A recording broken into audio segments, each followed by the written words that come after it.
Evet, herkese tekrar selamlar. Yeni bir videoyla karşınızdayız. Bu videoda da yüksek potansiyelli hisse analiziyle karşınızda olacağız. Söz verdiğimiz gibi bir yüksek potansiyelli hisse senedi, bir de yüksek potansiyelli altcoin video serimize devam edeceğiz. Bu sefer sıra hisse analizinde. Gene yüksek potansiyelli bir hissemiz var. Onu sizinle paylaşacağız. Tabi her zaman ne diyoruz? Yatırım tavsiyesi olmadan, al sat tut tavsiyesi olmadan teknik analiz ışığında teknik analizin bize sağladığı öngörüyle paylaşacağız. Teknik analizin ne kadar güzel bir yol gösterici olduğunu videolarımızı izleyip analizlerimize bakıp analizlerin yerine ulaşıp ulaşmadığını, varıp varmadığını, hedeflerimizin daha doğrusu varıp varmadığını görebilirsiniz. Ayrıca teknik analiz sadece spotta değil, sadece normalde dolar, altın, borsa hisse senedi, altcoin almak için değil. Vadeli işlemler, VIOP, işte marjin dediğimiz olayda da teknik analiz kesinlikle bakılabilecek ilk enstrümandır. Yani teknik analiz olmadan kesinlikle VIOP'ta, vadeli işlemlerde işlem yapılmaz, yapılamaz. Aynı şekilde al sat yaparken de gene teknik analize ihtiyacımız var. Bu yüzden her zaman size teknik analiz öğrenmeyi öneriyorum. Benden veya başkasından, ama mutlaka öğrenin. Öğrenin ki izlediğiniz videoları da anlayabilirsiniz. Çünkü bazı insanlar hiçbir bilgisi olmadan, bir bilgiye dayanmaksızın yorumlar yapıyorlar. Teknik analizi öğrenirseniz de birçok videoyu, birçok analizi çok daha iyi anlayacaksınız. Ve bu işlerde profesyonel olmak için bir adım atmış olacaksınız. Çok fazla zamanınızı vermeniz gerekmiyor. Örneğin bizim kursumuz 46 video ve her video 5-10 dakikalık. İzledikten sonra yapmanız gereken grafikler üzerinde çalışmak, pratik yapıp göz aşinalığı kazanmak. Dediğim gibi almak isterseniz videonun açıklama bölümünde kursun linki var. 1300 TL'den 800 TL'ye indirdik. 900 TL pardon. Almak isteyenler videonun açıklama bölümüne bakabilirler. Almak isteyenler videonun açıklama bölümüne bakabilir. Bir de videoları çoğunuz abone olmadan izliyorsunuz. Sizden ricam 2-3 saniyenizi ayırıp abone olun. Abone olmakla bir şey kaybetmezsiniz. Siz 2-3 saniyenizi ayırıp abone olup bildirim zilini açarken de ben de yavaş yavaş analizime başlayayım.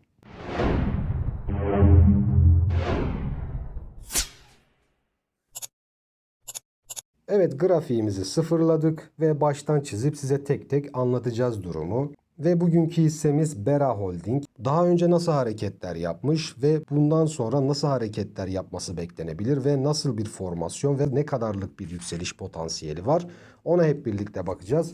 Şimdi Bera Holding'de grafik haftalık grafiğimizi açtık. Şöyle hemen tek tek çizerek size anlatalım. Bakın burada bizim yükselen bir ana trendimiz var. Şu şekilde pembeyle gördüğünüz. Şurayı turkuaz yapalım ve kalınlaştıralım. Uzun vadeli olarak böyle yükselen bir trendimiz var. Daha sonra trend çizgisini klonlayıp yukarıya, yani tepelere koyduğumuzda gördüğünüz gibi burada yükselen bir kanal var. Hatta şöyle uzatalım iyice. Şu şekilde turkuazda gördüğünüz uzun vadeli yükselen bir trend kanal. Peki daha önce nasıl hareketler yapmış? Bundan sonra nasıl hareketler yapacak? Şöyle aşağılara indiğimiz zaman dediğimiz gibi bu haftalık bir grafik. Şurada daha önce ne yapmış? Şöyle çizdiğimizde, hatta sizin için şöyle fincanın çanak bölümünü yapalım. Şurada da bizim kulp benzeri bir hareketimiz var. Şu şekilde. Şu şekilde çanak kulp formasyonu var. Tabii kulp biraz aşağı inmiş. Bir şeyler olmuş. Orada fiyat hareketini bozan bazı hareketler, bazı durumlar oluşmuş. Gene de buna çanak kulp diyebiliriz. Ve ne yapmış peki, ona bakalım. Şöyle çanağımızı gördüğünüz gibi şöyle tepeden dibe kadar bir çizgi çekiyoruz. Analizlerimizde hep ne diyoruz? Diyoruz ki çanak kulp formasyonları bazen 2'ye, bazen 3'e, hatta 4'e bile katlanır. Şimdi buna baktığımızda 1,5 2'ye katlamış. Şöyle şunu aldığımızda, ki burayı da tamamlayacaktır. Şurası. Çanak neredeyse 2'ye katlanmış haftalık grafik. Daha sonra ne yapmış? Şurayı kaldıralım hemen.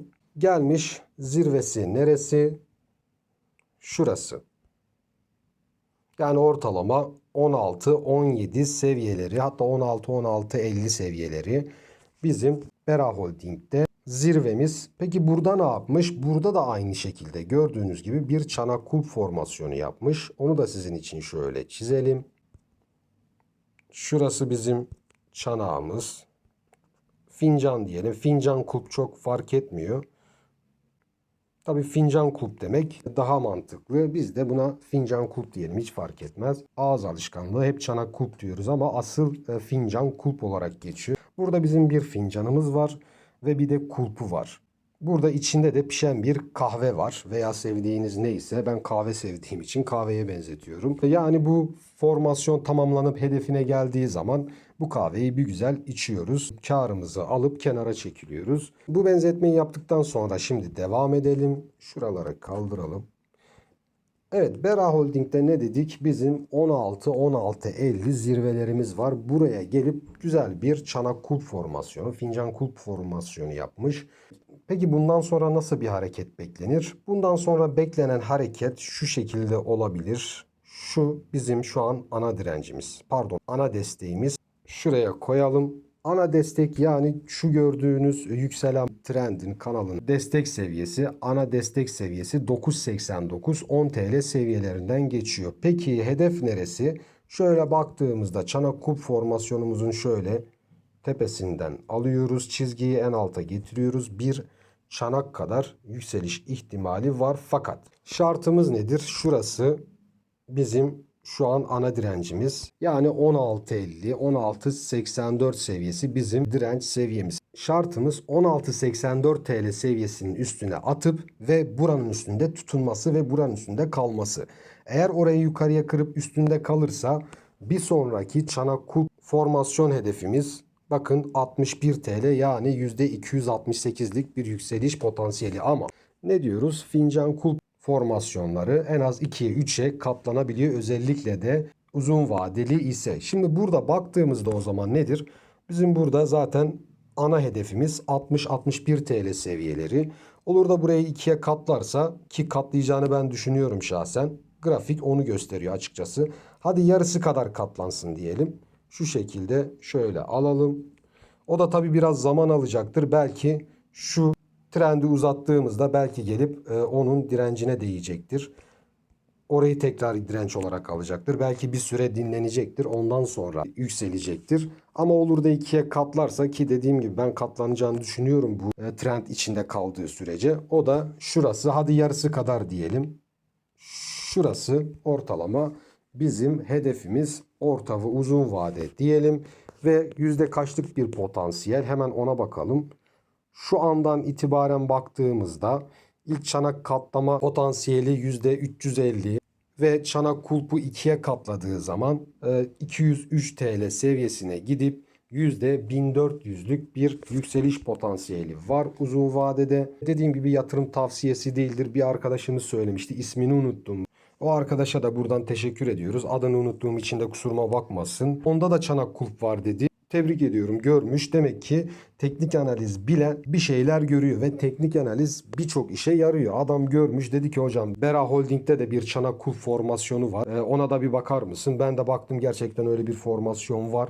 Ve bunu sizinle hemen paylaştım. Tabii kısa vade için bazen soruyor arkadaşlar, kısa vade için ne yapabiliriz diye. Şöyle günlük grafiğimi açayım sizin için. Şu an bir trend vardı. O trend gördüğünüz gibi aşağı kırılmış durumda. Şöyle kısa vade için de hemen şöyle bakalım.